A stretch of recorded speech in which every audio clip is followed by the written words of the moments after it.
आयो छा सूरत हाल आहे त हीअ त तव्हांजे जेको आहे सेकेंडरी साइड ते कहिड़ा कहिड़ा इशू पेश थींदा असां सां इहो प्राइमरी बि आहे उन सां बि ॻाल्हि ॿोल कंदासीं तव्हां ॿुधायो छा सूरत हाल आहे तव्हां पंहिंजो साईं सभ खां पहिरियां त हीअ सिंध गवर्नमेंट जो हिकिड़ो इंतिहाई बहितरीनु क़दम आहे जंहिंजो सेहरो असांजे मिनिस्टर साहिबु सैयद सरदार शाह ॾे वञे थो। चवंदा आहिनि माण्हू जेकॾहिं इरादो करे थो बहितर कमु करण जो त उनखे मौक़िया साम्हूं नज़र अचनि था।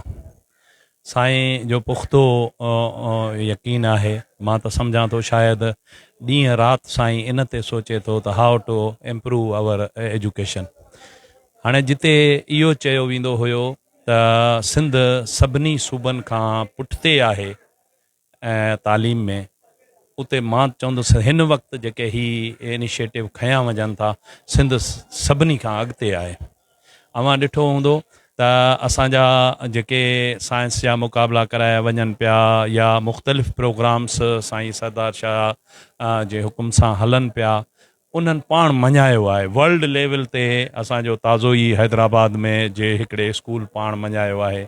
ऐं ही जेका फेशियल आहे वेरिफिकेशन, इन सां हिकिड़ो बहितरीनु अमल इहो थिए थो त अॻु में जेका बायोमेट्रिक हुई उन में जेकॾहिं को टीचर एबसेंट थींदो हो त MND रिपोर्ट कढंदी, उन खां पोइ DO वटि डायरेक्टर वटि हू वेंदा, किथे को जाइज़ मसइलो ॿुधाईंदा त उन्हनि खे माफ़ी मिली वञे पई।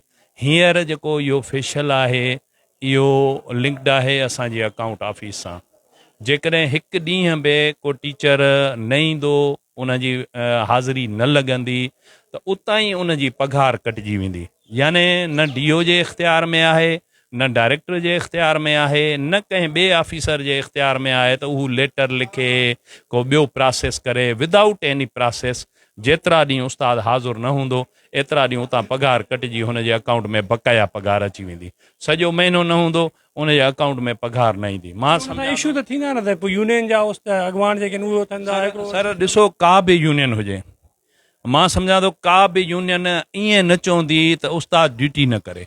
का बि यूनियन इन शइ जी पिठ भराई न कंदी। असां सभई जेके सिंध जा रहाकू आहियूं, भले उहे यूनियन सां तालुक़ु हुजे, भले उहे ऑफिसर्स हुजनि, उहे इहो चाहिनि था त सिंध जी तालीम बहितर थिए। सो साईं सरदार शाह जा जेके इहे क़दम आहिनि असां उनखे फुल सपोर्ट कयूं था त बहितर तालीम करण लाइ जेको बि असां जो थी सघियो, असांजूं यूनियनियूं बि साईं सां गॾु आहिनि इन मामले में। छो त साईं जो विजन आहे तालीम बहितर कयूं, तालीम बहितर करण लाइ सभु गॾु आहियूं, हम आवाज़ आहियूं।